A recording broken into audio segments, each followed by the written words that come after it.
Ivana Květoňová, whose farm we will see now in this presentation, is one of the few real organic farmers from Czech Republic who participated in this project. I didn't know her before this project, and when we were searching for farmers who would participate, she was in fact the only one real farmer with a big area of fields and with some cattle and so on who was interested. She also works in a Czech Union of Organic Farmers, and at the same time she also was on permaculture courses of Jarda Svoboda. Jarda Svoboda is our most famous permaculture teacher.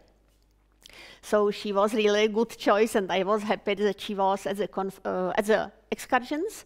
If you remember her, she was one of two Czech ladies who departed before this conference. Blonde one. Because her name is Květoňová, her farm is called Květosvěty, like a world of blossom, of flowers. It's situated in close to Karlovy Vary in western Bohemia, in beautiful hilly country, in a quite high altitude, or like I don't know, about maybe 500 meters above the sea level, like this. So you can see that it has traditional character with polycultures, and it's an old house. Now next, please.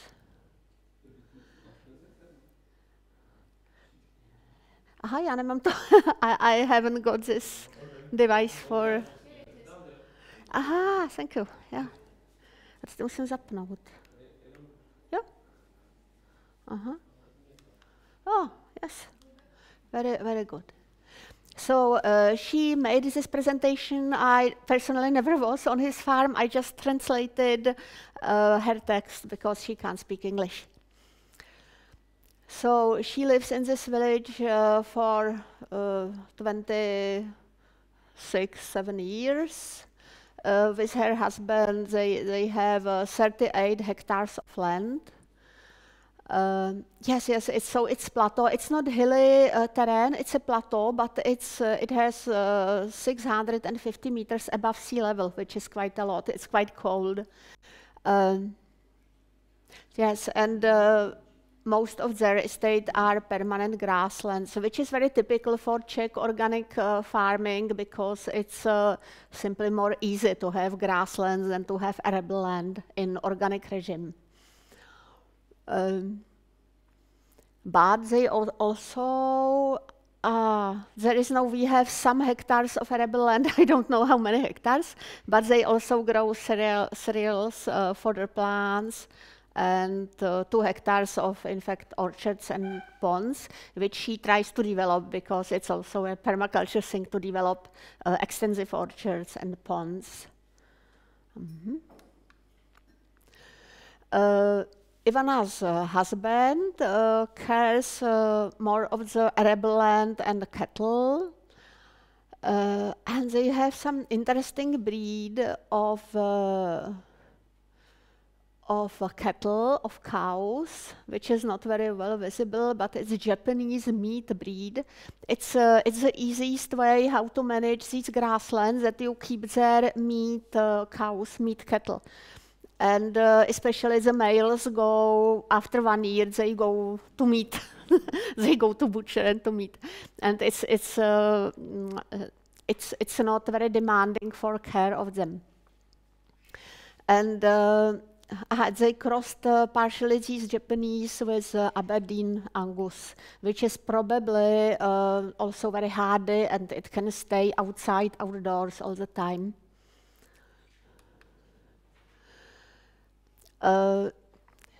Ivana feels not only like a farmer, but also very strongly like a nature protectionist, which is wonderful, because she tries to protect nature on her land.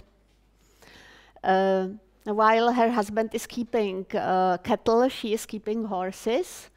Again, some very hardy breed.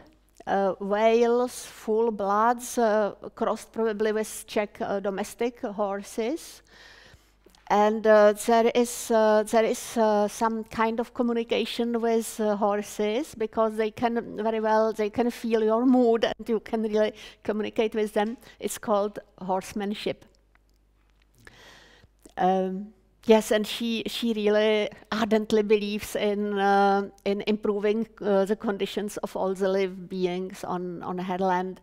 That's why she has here the extensive orchard with all the varieties of fruits and ponds, and she builds new ponds and new orchards.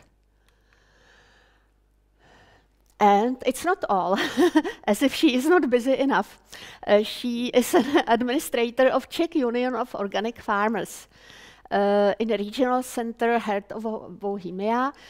So she spent, I don't know, 4 hours per day in the office of this union. And she is counselor of organic agriculture. So she gives advice to another farmers. Yeah, and she works in the info center in their nearby town, where she also gives advice. And she also founded local seed bank, which is now a very strong movement in our country, so-called Semínkovny. Origin of this, it's something like a library but with seeds, and the origin of this idea is in France. And now they are spreading all around Czech Republic, and it's very easy to have semínkovna, because you have just a box and people put seeds in the box and they take them away. Of course, it can have some better system, but not necessarily. So she founded one of these local seed banks.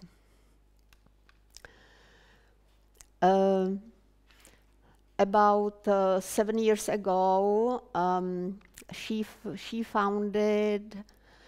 transformed a half hectare of arable land into a mixed orchard, from extensive orchard, which means standard high stem trees, which we saw also at the excursion at Ludováš place in Slovakia. So it means that their stems are really high, like 2 meters.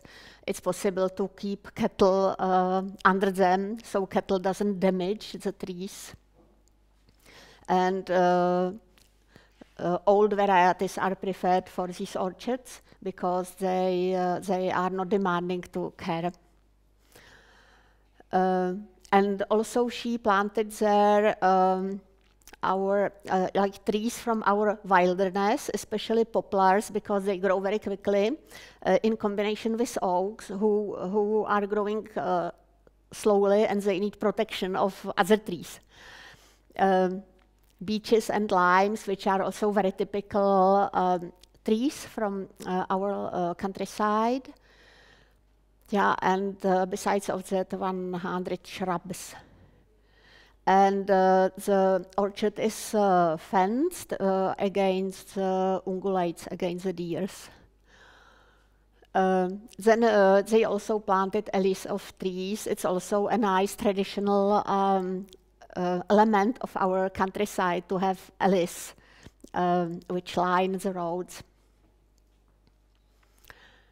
And they use dog hair as a repellent against deers, because when deers sniff the dog hair, they go away.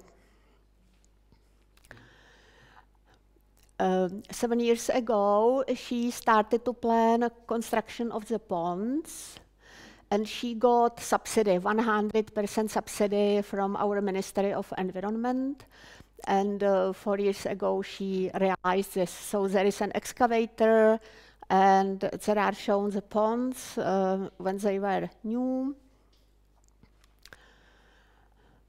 Yeah, and they developed from the initial stage to these quite beautiful places in grassy land, grassy environment. And of course, in spring they were full of water, then in summer they dried out, but gradually the clay on the bottom is more compacted, and now there is water all the year long.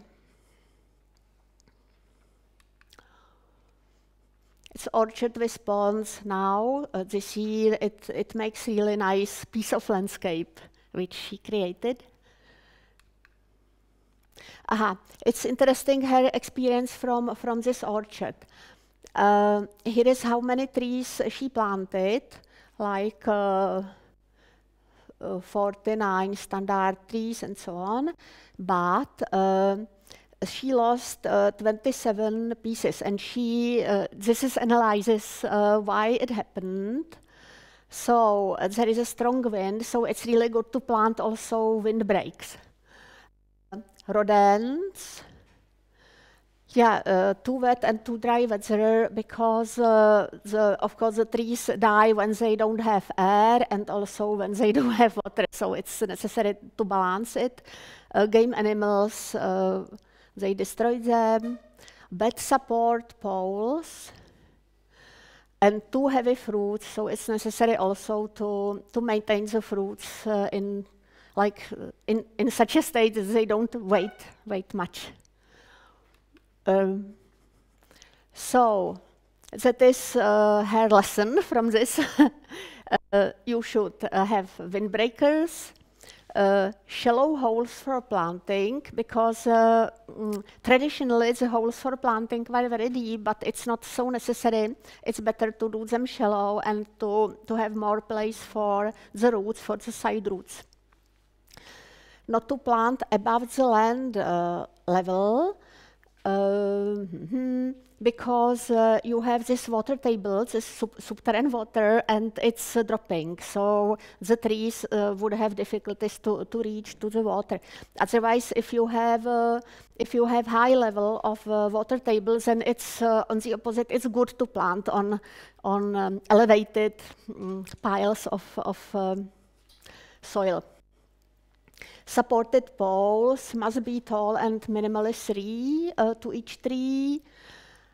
And around the trees there are self-seeding pioneers, trees and shrubs. And she lets them grow because the game, the deers eat them and they don't go to the fruit trees.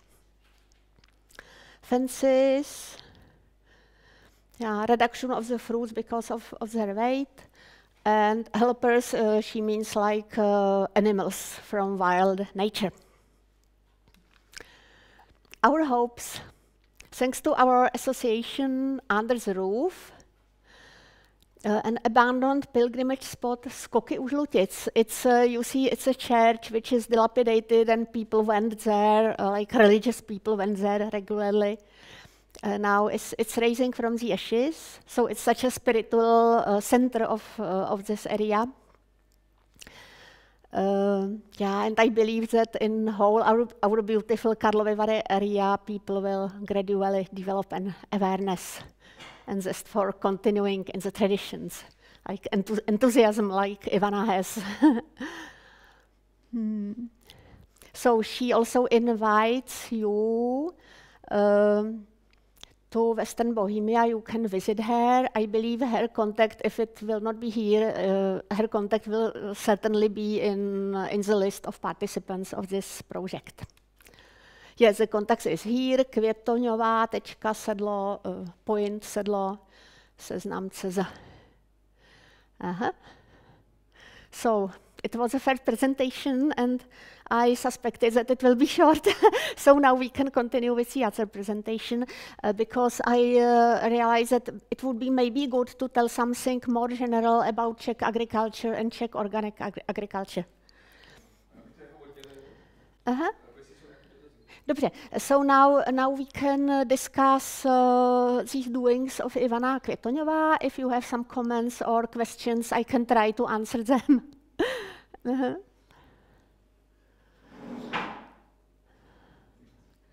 You don't, okay. You saw very similar things on the excursions. Yes.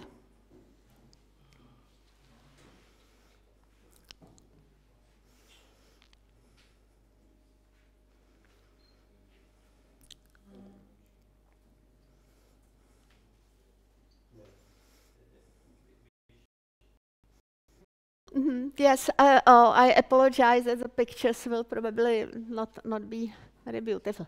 So, as I told you, more general explanation of situation of agriculture in Czechia, which differs a bit from situation in other countries.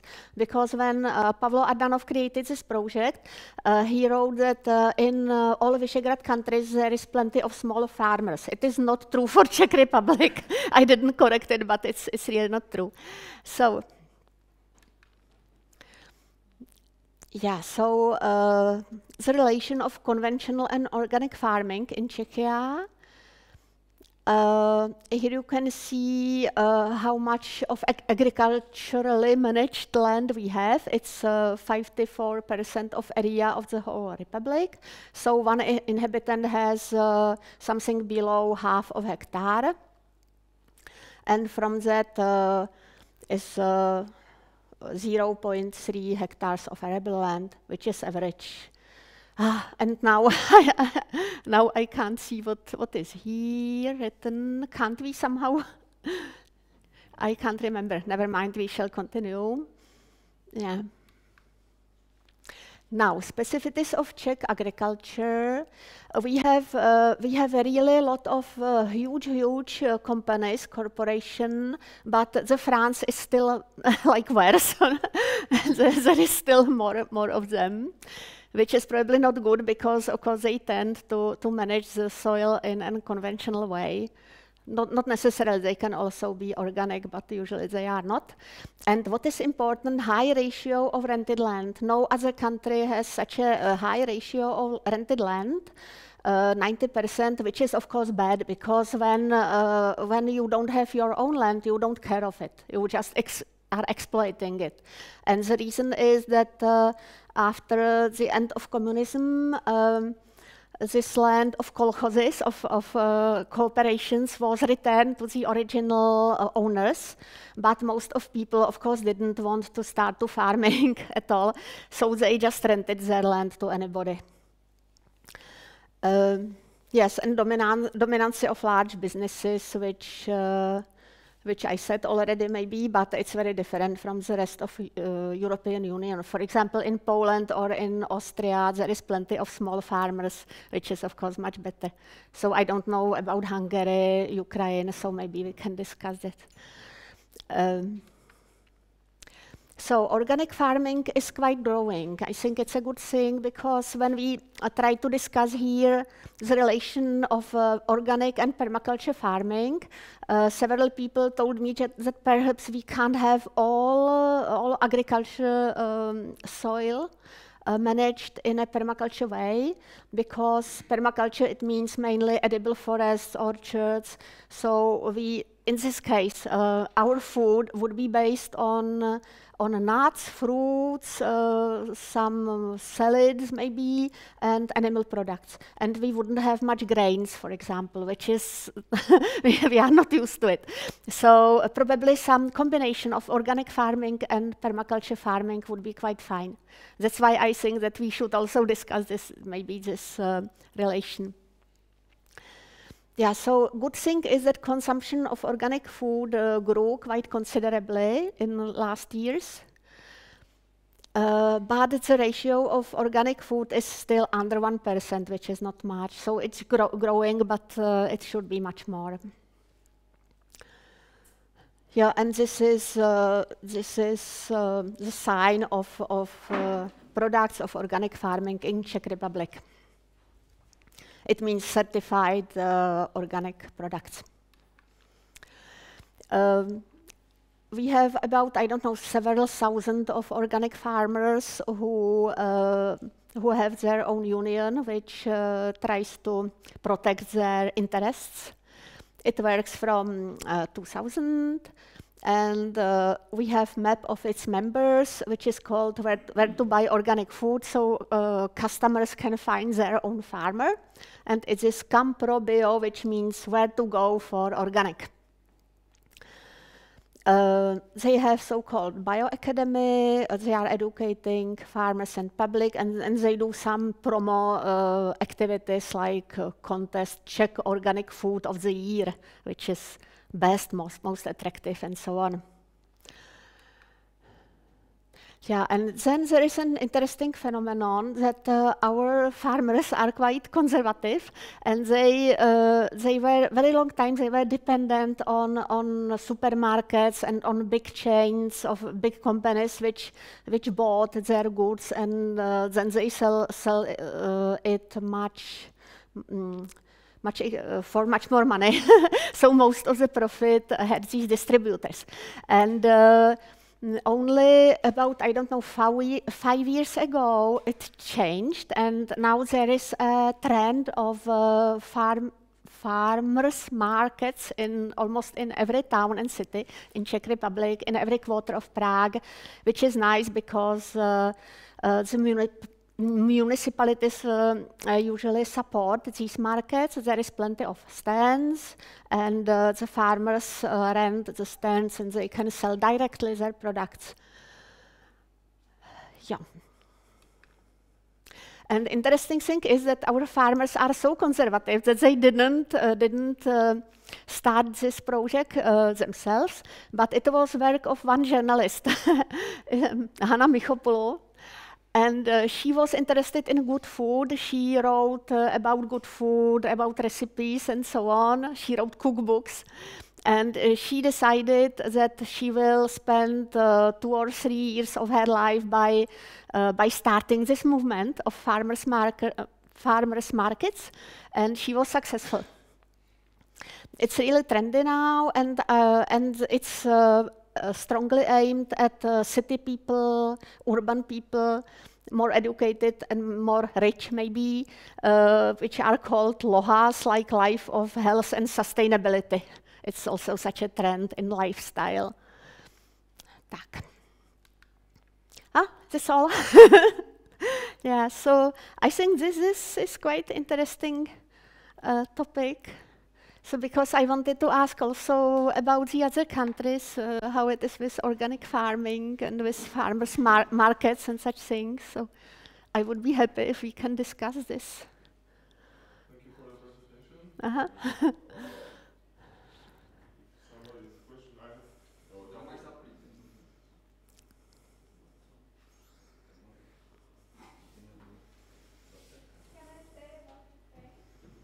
Yes, please. Yeah. If I can just two quick remarks, and I hand the microphone right to you. In the beginning, you said that there's, if I remember, 90% of rented land. It's similar in Slovakia, and you said that the, farmers have no motivation to build the soil and take care of the land when it's rented. But in most cases it's like that, but it's not implication, because I know maybe like 5,000 hectare big farm. It's a British company that operates in Slovakia, and that they have farms like this all around Europe, and they do no-till growing of grains. So they are like the number of the earthworms in the ground per square meter is their like main measurement of if they are doing a good job. So I just wanted to say it's not the implication, but they have the soil contracted for 15 years. So they have 6-7 years only to compensate for the previous management, and then they can get profitable. And you said that we wouldn't have grains if we would grow only permaculturally, and I think we don't need grains, so probably that might not be such a problem. Yes. Okay. So Luba. Thank you. In Ukraine, there are some stores when organic food has much more high prices than conventional food, and it may be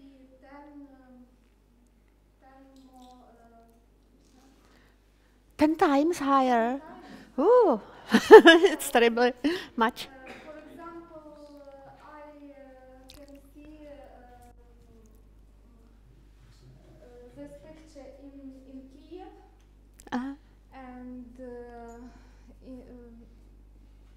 with these prices, most of people cannot buy organic food, but in the last time the situation changed, because many people are interested in organic farming, and there are many possibilities to organic farming, because there are hundreds and thousands of square kilometers, which is not in agricultural process for the last 10 or 20 years, and they can be organic very easily, and just have to certify that land and have to grow organic food or doing permaculture on them. And I think that perspective of Ukraine is to grow organic food, to do permaculture, and to have a local product and product for giving to the other countries, because Ukraine have fertile soils and good climate for agricultural production, and have a good specialist in this field. Also, we have many institutes, agricultural institutes,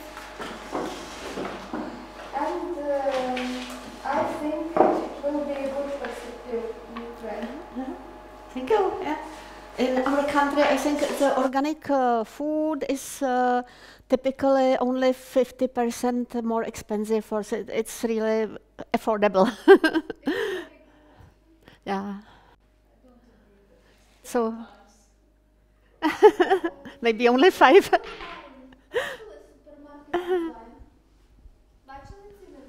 Yes, twice higher, but not 10 times higher. Twice higher. Yeah. But it's a big difference, twice higher and 10 times higher, however. I have been in Goodwine in 220s, and the prices was very high, and Maybe it differs. and maybe it was the first organic which was in Ukrainian stores, and because of this the prices was so high. But now we have organic stands in the stores, for example in Uzhgorod and in other places, and when we have shorter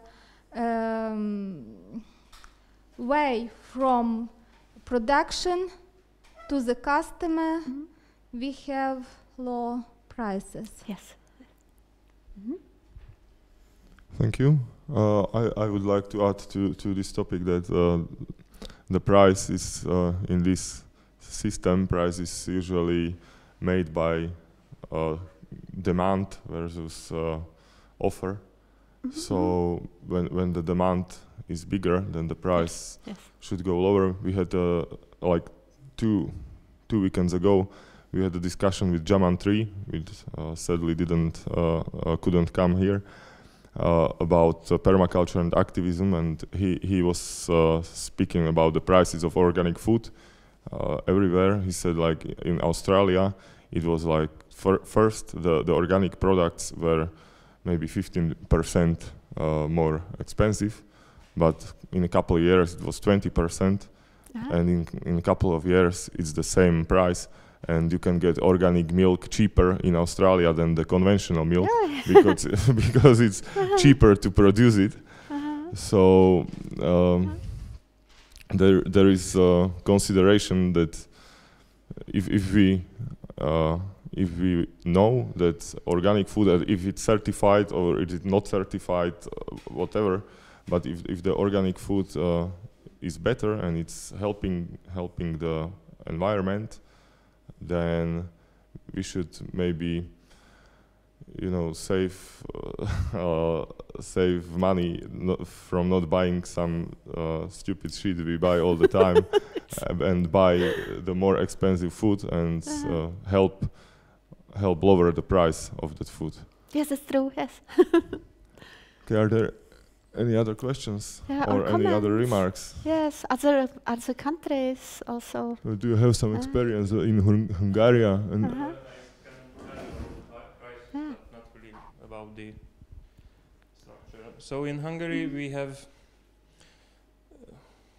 I think, the same ratios of rented and owned land. A bit more owners.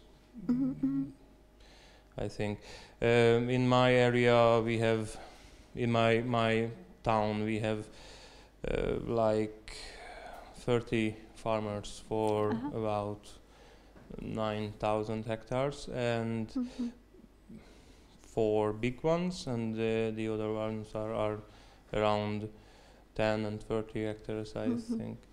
The prices, well, most of the meat products are crazy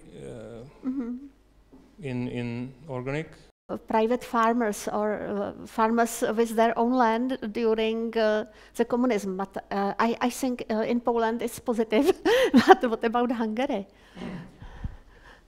We had some. My grandfather was one. In the 60s, they beat the farmers regularly to move them to the kolkhozes. But after that, if you had just the worst land, you could stay there. Also, you must not have any money and values, because that was the way of the era. But my grandfather was living in bad land and he was poor, so he could do it. Yeah, he managed. Okay, because it's so important to have these tradition uninterrupted. Really, I think it's so essential. Okay. So, any other comments?